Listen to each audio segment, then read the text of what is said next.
Oi, aqui é o Marcos Vinícius da Investor. Estamos na terceira parte desse módulo Legislação Específica de RPPS. Vamos entender como que funciona. Assim, a primeira parte foi sobre o que são recursos previdenciários, o que é uma parte importante, né? O que é fundo estruturado, a lei, né? A 4963 como o começo dela, tal. A segunda parte foi a parte que é o miolo do negócio, que é o quanto que a gente pode investir em fundo estruturado, investimento no exterior, em ações, em fundos de ações, né, empréstimo consignado, tudo mais, várias regrinhas. Agora temos na terceira parte, que é uma parte que cai mais sobre a contratação das pessoas, a gestão, né? Que é uma parte que cai bem menos nessas duas partes que eu vou dar agora, mas pode cair uma coisa ou outra. Inclusive, essa primeira questão que nós estamos vendo aqui já caiu na minha prova, né? Quais são as formas que o RPPS pode fazer de gestão, né? De gestão não é digerir nada, não. Fazer a forma, gestão é como que você pode gerir o seu dinheiro, né? Ó, a gestão, então é isso que nós vamos ver aqui. Vamos começar a a gestão das aplicações dos RPPS poderá ser própria por entidade autorizada ou credenciada ou mista. O que é a gestão própria? É o que a maioria faz. O RPPS constitui um comitê, conselho, tal, e o próprio RPPS investe o dinheiro. Pega lá, né, os recursos dele e aplica, ó, quando as aplicações são realizadas diretamente pelo órgão ou entidade gestora do regime próprio. Órgão ou entidade gestora é o IPREM, IPREV, são vocês, né, o RPPS.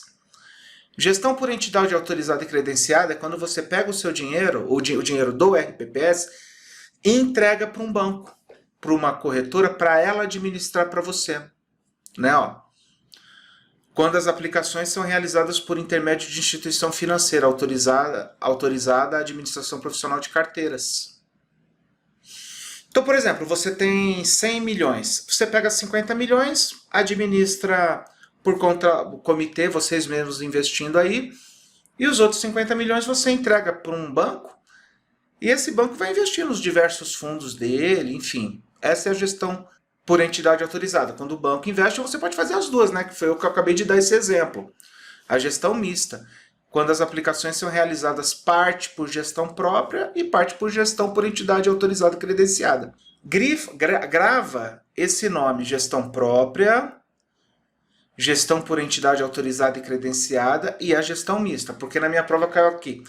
Da qual das alternativas abaixo não é um tipo de gestão autorizada para o RPPS? Aí inventaram outra lá. Ou é própria, ou é por entidade autorizada, ou é uma mista. Tá? Cuidado questões, teve um aluno que me falou também, para mim, se nós fizermos a gestão própria, a gente pode fazer a mista também, a autorizada e credenciada? Não tem que ser só uma ou outra? Não, por isso que chama mista, né? A mistura das duas. Beleza? Então esse artigo 21 fala isso, certo? Tranquilinho. E aqui, artigo 23 e o 25 e por aí afora, nós vamos ver o seguinte, quando você faz administração própria, ou quando você investe em fundos em título público federal, em CDB, principalmente título público federal, você tem que contratar um custodiante, você tem que registrar os títulos. Tudo isso o banco ele faz quando você investe via fundo de investimento. Ele tem um custodiante, ele tem o registro ele que faz. Mas quando você fizer por conta própria, né, por gestão própria, que está falando aqui, ó, gestão própria, aí você tem que contratar. O que eu te dou de dica nisso daqui? Sempre quem você contratar e como você for contratar, você tem que seguir regras tanto da CVM como do Banco Central. Lembra que nós falamos, quando falar de investimentos, não estamos falando aqui de Secretaria da Previdência, Tribunal de Contas, Ministério Público, tá? Nós estamos esse âmbito do Conselho Monetário Nacional, que é a resolução 4963 que nós estamos estudando aqui. Ele fala o seguinte, você vai contratar alguém, você vai registrar os títulos que você comprou em algum local, esse local, esse alguém, ele tem que ter prévia credenciamento tanto para você como para a CVM, para o Banco Central, que é isso que fala aqui, ó. Em caso de contratação de serviços de custódia pelo RPPS, deverá ser efetuado o prévio credenciamento. Sempre tem que fazer o prévio credenciamento, né? Você não pode, vou investir nesse cara aqui sem antes fazer um credenciamento dessa instituição. Mas ela é grandona, tal. Não importa se ela é grande ou não, o prévio credenciamento tem que ser feito, ela já tem as pastinhas para isso, entendeu? Pastinhas que eu falo assim, quando você liga tem que ter uma pasta, né, com vários dados dela, análise de balanço, se ela já fez as declarações dela, se ela já fez esse trabalho em outros lugares. Então ela já tem uma pasta, então você manda um e-mail, ela já manda para você isso daí, entendeu? Então tem que ter um prévio credenciamento, isso é importante. Observada a regulamentação estabelecida pela. O meu medo, o que eu acho que a prova poderia te fazer, é essa regulamentação aqui, eles tentarem linkar com a Secretaria da Previdência, com o Ministério Público. Não é. É a CVM e o Bacen. CVM, Comissão de Valores Imobiliários, e o Banco Central do Brasil, tá ok? O registro é a mesma coisa, né? Você vai ter que registrar os títulos que você comprar. Esse registro, os ativos financeiros devem ser admitidos à negociação em mercados organizados, registrado em sistema de registro de custódia. É a Selic, é a Clearing B3, são sistemas que guardam os títulos para a gente. Mesma coisa, quando você for registrar esses títulos nessas custodiantes que a gente chama, né? Ela também, observada a regulamentação, tem que ter a regulamentação da CVM e do Banco Central. Então você tem que, tanto para registrar os títulos em algum lugar, esse algum lugar tem que respeitar a regulamentação do Banco Central, da CVM, entendeu? Então, basicamente é você lembrar que tem que ser CVM e Banco Central quando fala da 4963, quando fala dessa parte de legislação específica de RPPS, ok? Das outras contratações, indo nessa mesma linha de raciocínio, tá? Na hipótese de contratação objetivando a prestação de serviços relacionados à gestão de recursos do RPPS, contratação deverá recair sobre pessoa jurídica. Você vai contratar alguém para administrar, não é o consultor também, mas não é o consultor aqui, é que eu estou falando daquela administração aqui, ó, da gestão por entidade autorizada e credenciada, tá? Vai contratar alguém para administrar a gestão dos recursos do RPPS, tem que ser pessoa jurídica, essa pessoa jurídica tem que ser regulada pela CVM. Olha lá, a regulamentação específica da CVM para os prestadores de serviços deverá ser observada. Então, a CVM.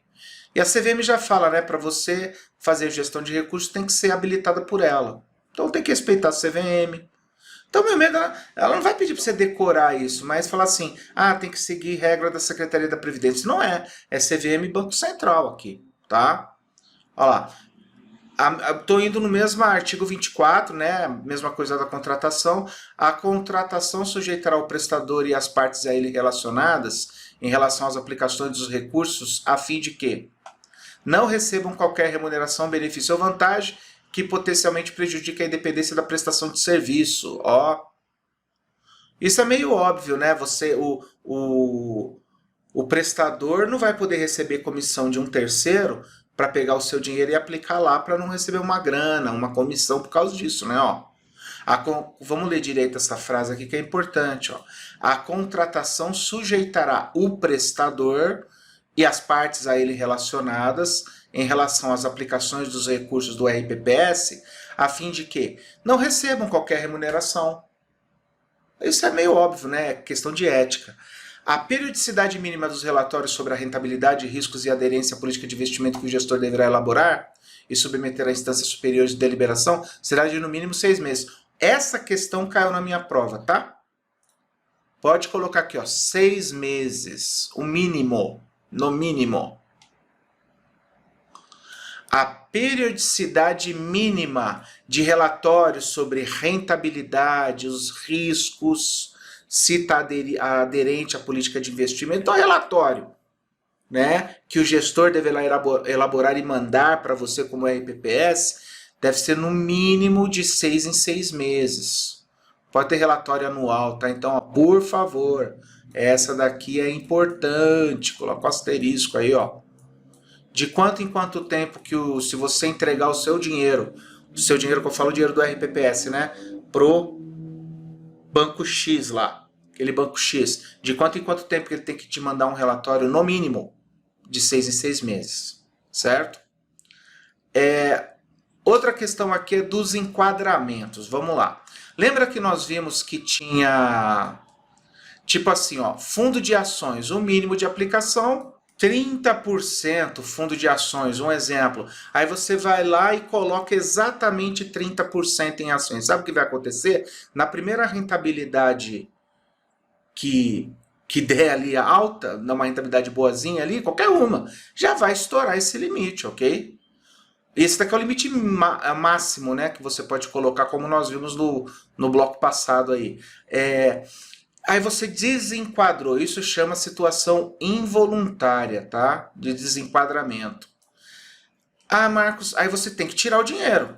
Desenquadrou, você vai receber notificação da Secretaria da Previdência falando que está desenquadrado. Você tem até 180 dias para tirar. Você fala, mas por que tudo isso? Porque às vezes tem fundos que têm carência de 6 meses, 3 meses, enfim. Então, ó, os RPPS poderão manter em carteira por até 180 dias desenquadramento decorrente de situação involuntária. Situação involuntária é isso, você aplicou ali no limite, bem pertinho do limite 20, o seu limite era 10, você aplicou 9, aí pum, deu uma rentabilidade e desenquadrou. Já é uma marcação de touca, né, filho? Você tá, o limite é 10, você aplica 9,95. Vai desenquadrar, certo? Então, mas é involuntária. E a voluntária, Marcos? Não é, a voluntária tá errado, ué. Voluntária não é para você. Ah, não, só pode pôr 10, você coloca 40. Não pode, velho. Certo? Marcos, e se passar desses 180 dias, tem fundo de previdência, de RPPS aí, ó, que a carência são 2 anos. E aí? Aí o parágrafo 2º fala sobre isso, né? Ó. As aplicações que apresentem prazos para vencimento, resgate, carência ou para conversão de cotas superior ao previsto no artigo, ó lá, superior ao previsto no artigo, poderão ser mantidas em carteira. Você vai receber todo mês aí a notificação. Está desenquadrado, está desenquadrado, está desenquadrado. Só que aí, durante todo o prazo, desde que o RPPS demonstre, aí o que vocês vão ter que fazer? A adoção de medidas de melhoria de governança e de controle de riscos na gestão das aplicações. Então você vai ter que mandar para lá um manualzinho, um regimento interno, o que você colocou no regimento, no manual, ou na política de investimentos, o que você vai fazer para não acontecer isso de novo? Poxa, o limite é 10% do patrimônio do RPPS. Aí você coloca 9. Aí desenquadrou. Você tenta resgatar só daqui 2 anos. Aí você, não, cara, vou ficar 2 anos desenquadrado. Vai. Aí você tem que chegar para Secretaria da Previdência e mandar para ela, ó, o que estamos fazendo para não fazermos isso de novo? Vamos ter um controle assim assado, vamos investir no máximo 40%, 60% do limite que colocamos na política, enfim, vocês vão ter que pôr alguma coisa lá, um regimento, o Conselho Deliberativo assinar, tá? Então, eu focaria mais em 180, difícil cair, mas enfim, dos enquadramentos, tá? E uma outra questão aqui é o seguinte, essa cai mais para vocês, pode ser que caia mais, mas olha só, gente, aqui o artigo 28 ele fala o que é proibido para o RPPS fazer. Ué, tudo que nós vimos que dava para ele fazer, nós vimos lá nos slides, né?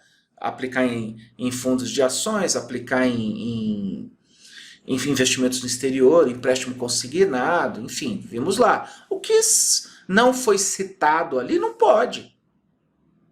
Entendeu? Tem algumas coisas particulares aqui que eu vou fortalecer com vocês.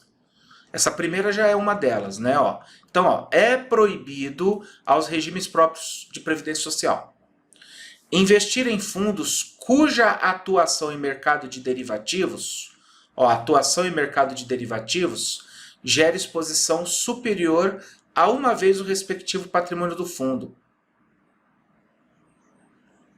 E esquisito isso, né? Que gera exposição superior a uma vez o respectivo patrimônio do fundo. Isso daí é chamado de fundo alavancado. O RPPS não pode investir nem a pau nisso. O que é esse fundo aqui? Uma vez o respectivo patrimônio do fundo. Vamos dizer assim, ó, o patrimônio do fundo é 100 milhões. Esse é o 100% do patrimônio do fundo, tá? 100 milhões. Ok? Tem fundos de investimentos que eles falam um negócio que chama alavancar. Derivativos é um instrumento de alavancagem, certo? Vamos dizer que eu pegue mais 100 milhões. Eu não vou dar o exemplo do derivativo, que é um exemplo um pouco mais complicado, porque você vai fazer essa alavancagem sem dinheiro. Você vai fazer via contratos. Derivativo é um contrato que deriva de um ativo, tá? Mas só para você ter uma ideia como que é esse negócio de perder mais que 100% do patrimônio do fundo, beleza? Então, esses 100 milhões é do fundo mesmo, é o PL dele, tá? PL dele. Aí o fundo ele pega emprestado mais 100 milhões. Olha que bonitinho. No banco. Isso daqui ele pega lá no banco. Sabe qual que é a graça disso?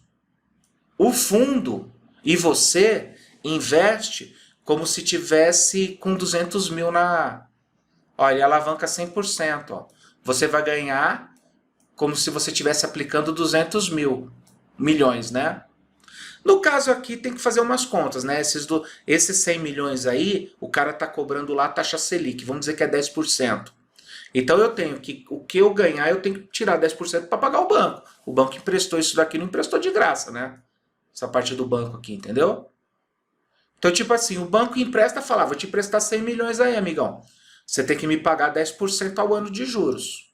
Aí qual que é a minha ideia? É pegar esses 100 milhões do banco, investir no mercado e ganhar mais que 10%. Paga os 10% para ele e o resto fica com a gente. Do fundo de investimento, ok? Beleza. Então tá aqui 200 milhões. Se o negócio render bem, é lindo, maravilhoso. Agora, e se esse fundo aqui ele perder, tipo numa crise aí violenta, perder 60% do valor dele? Perder 60% do valor dele. Já teve vários fundos que já perderam. Você já percebeu que 60% do valor dele é 120... Olha lá, 60% do valor do fundo é 120 milhões. Que dá mais que esses 100 milhões que a gente tinha. Ó. Quer dizer, a gente paga esses 100 milhões e ainda fica devendo 20 para o banco. O banco quer o dele de volta. Ó. E a rentabilidade. Tá o rolo. Isso daí que é investir uma vez e meio o respectivo patrimônio do fundo. É tipo, entendeu? Você pega 100 milhões, é que nem você vai investir em alguma coisa. Você tem 100 mil, você pega mais 100 mil emprestado meu. Eu falo assim, ó, cara, vou te cobrar 20% aí de juros. Você fala, beleza. Você investe no negócio. No final do ano, deu 40% de juros, logo que você investiu, bacana, cara. Você me devolve os meus 100 mil, mais os 20% de juros e ganhou. O que você ganhou a mais aí é seu. É uma alavancagem isso daí, certo? Não pode fazer. Se tiver a palavra perder mais que 100% do respectivo patrimônio do fundo, está fora. Né? Outra coisa, aplicar recursos diretamente ou por meio de fundos em títulos ou outros ativos nos quais o ente federativo tem alguma relação. A gente não pode emprestar dinheiro direto para a prefeitura, certo? Então já teve prefeitura que fez o seguinte, constituiu um fundo de investimento imobiliário, esse fundo comprava imóveis da prefeitura. A prefeitura queria vender para alguém. Então, mas quem que colocava dinheiro nesse fundo para comprar terreno da prefeitura? O RPPS. Olha que doideira. Então o RPPS ia lá, investia no fundo, o fundo pegava a grana, ou comprava ou emprestava dinheiro para a prefeitura, porque diretamente você não pode, né? Então eles faziam essa jogada. Então não pode, ó, que tá aqui, ó. Nunca pôde, na verdade.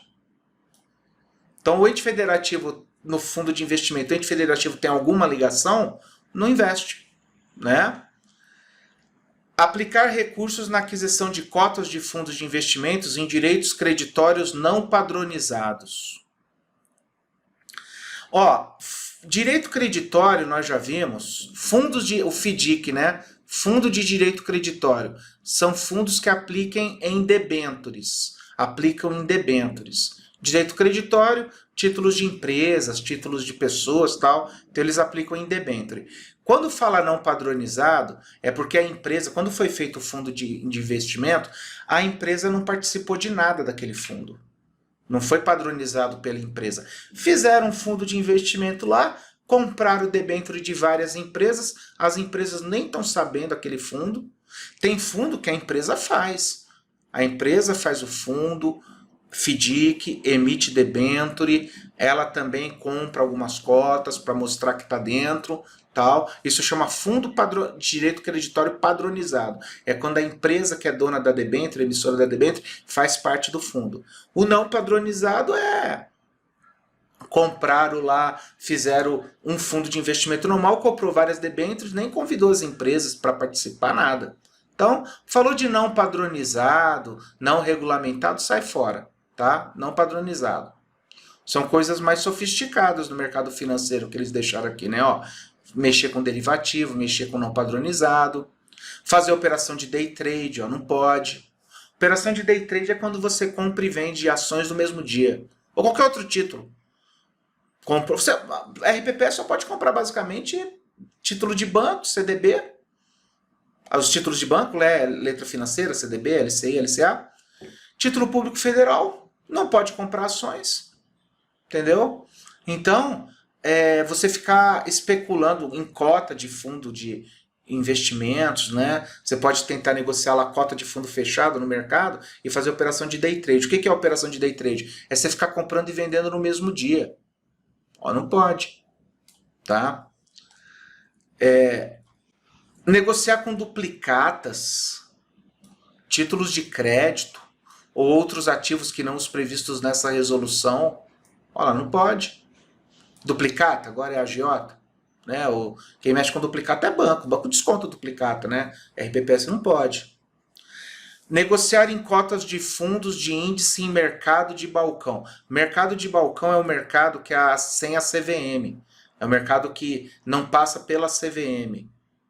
Entendeu? É feito, o fundo de investimento é feito ali, é o mercado, empresa, sociedade anônima de capital fechado, não tem nem registro na CVM, uma corretora fazendo com outra, certo? Então esse mercado de balcão aqui, ó, é sem a CVM, ó, não tem a CVM na jogada. Tem que ter a CVM em toda jogada. Todo fundo que você for investir, você tem que ver lá no cadastro da CVM se ele está ativo, tá? E outra questão é, você não pode remunerar o administrador do fundo de investimento que você investiu de outras taxas que não sejam aquelas taxas que nós vimos. Taxa de administração, taxa de performance, taxa de saída e taxa de entrada. Comissão ou qualquer outro nome que inventem aí, não pode. É só taxas, certo? Então, ó, é o que fala aqui, ó. Remunerar qualquer prestador de serviço relacionado direto ou indiretamente ao fundo em que forem aplicados seus recursos da forma distinta das seguintes: taxas de administração, performance, ingresso ou saída, previstas em regulamento ou contrato. Então, você só pode pagar se for essas taxas aqui, ó. Comissionamento, rebote, sei lá, qualquer outro nome que se dê para o negócio. Não. E tem que estar no regulamento do fundo. Ok? Então essas são algumas regrinhas aí, um ajuste fino, né, nos investimentos.